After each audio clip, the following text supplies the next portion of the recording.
Welcome back to The Explainer. Today, we're unpacking a monumental textbook review to answer a pretty fascinating question. Can a modern work of theology truly replace an absolute titan in the field? We're diving deep into Robert L. Reymond's A New Systematic Theology of the Christian Faith to examine its towering strengths, its controversial blind spots, and its ultimate impact.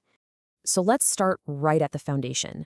Can one single modern book unseat a classic?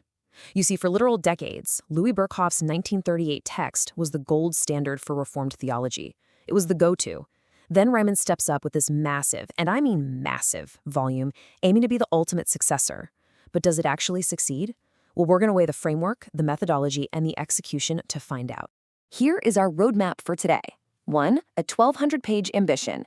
2. The presuppositional foundation. 3. Exegetical triumphs. 4. Controversies and blind spots. And finally, 5. The final verdict. All right, let's jump right into part 1, a 1,200-page ambition. 1,200 pages. Now, you don't just sit down to write a comprehensive 1,200-page theology textbook without some serious driving purpose behind it, right? Reymond's goal was a massive course correction for the modern church. The reviewer points out that Reymond was responding to two specific crises, the aging of Berkhof's classic work and what Reymond perceived as a theological drift toward Arminian and charismatic views. His antidote to all that? This incredibly detailed, rigorous textbook. But to really grasp the sheer weight of this book, we have to look through the lens of the author himself. Reymond's entire career, from his studies at Bob Jones University to his decades teaching at Covenant and Knox theological seminaries, rests firmly within North American Reformed Presbyterianism. He wears this lineage completely on his sleeve. It's a background that directly fuels both the brilliant depths of his writing and the very specific targets he takes aim at. Which brings us to part 2, the presuppositional foundation. Okay, before we jump to any conclusions, we really need to understand Reymond's starting point, which is a concept called presuppositionalism. He outright refuses to use human philosophical arguments, like the classic cosmological arguments, to try and prove God's existence. Instead, he argues that the theologian must receive Scripture as its own self-attesting foundation. For him, trying to verify the Bible with outside philosophy actually undermines it. Think of the famous Archimedean point. Archimedes basically said, "Give me a place to stand and I shall move the earth." Well, for Reymond, the Bible is that ultimate, unmoving anchor for all human knowledge. The reviewer actually praises this as one of the book's absolute strongest sections, mostly because it provides this wonderfully transparent guide for students who are wrestling with really deep, complex epistemological questions. And relying on that ultimate anchor leads us right into part 3, exegetical triumphs. Because Reymond establishes the Bible as his absolute, non-negotiable foundation, he dives into the ancient texts with just exceptional rigor. He's actively training his readers to do theology directly from the source. The reviewer specifically highlights an unprecedented density of Greek and Hebrew engagement here.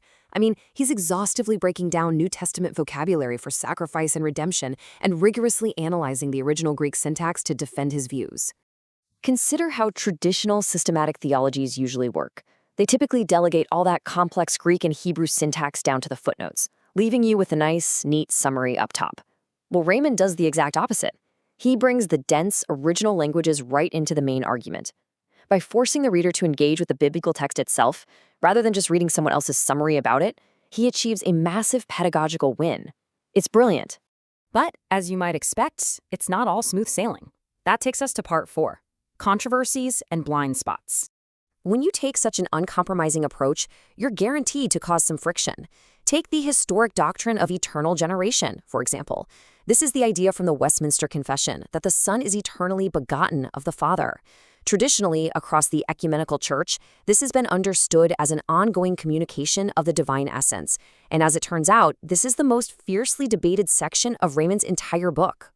Here is where the major friction really happens. While Reymond formally affirms the terminology, he completely rejects the traditional Nicene consensus that there is a communication of essence, dismissing it as, and I quote, a speculative elaboration. He essentially attempts to evacuate the traditional ontological content of the Trinity. The reviewer points out that this is a highly controversial revision that pushes away from centuries of established orthodoxy, and it really destabilizes ecumenical consensus. And the friction doesn't stop at the Trinity. There's also a highly polemical framing regarding salvation. In his preface, Reymond actually places Arminianism, which is a historic Orthodox branch of theology, right alongside outright apostate and prosperity gospels, labeling them altogether as false gospels. Now, impartially speaking, the reviewer criticizes this as an uncharitable and analytically confused attack on fellow Christians, arguing that it really just shuts down any genuine theological engagement with capable scholars from those other traditions. There's also what the reviewer calls a constructive deficit in his section on eschatology. That's the study of the end times. He spends the vast majority of his time there vigorously attacking rival dispensational views. So for a 1,200-page book that offers such incredible constructive depth on topics like the atonement, his positive teaching on his own postmillennial view is left surprisingly thin and unbalanced. He spends way more time tearing down than building up. So where does all of that leave us? Part 5, the final verdict. After weighing the absolutely brilliant textual analysis against those glaring polemical blind spots, the reviewer draws a pretty sharp line. This book is a masterclass, no doubt, but for a very specific audience: Presbyterian pastors, students seeking incredible exegetical detail, and those wanting a true successor to Berkhof. However, it is explicitly not recommended for those outside that tradition. Because of its harsh framing, Wesleyan, Catholic, Lutheran, and Baptist readers are going to find it deeply limited as a dialogue partner. Ultimately, Reymond's intense focus created a masterpiece of textual analysis for his specific tradition, but that exact same intensity built walls that alienated the broader church. And that leaves us with a fascinating, really provocative question to ponder. How do we passionately hold our deepest convictions while still leaving the door open for respectful, enriching dialogue with those who see things differently? It's a tough balance. Thanks so much for exploring this with us today, and as always, keep asking great questions.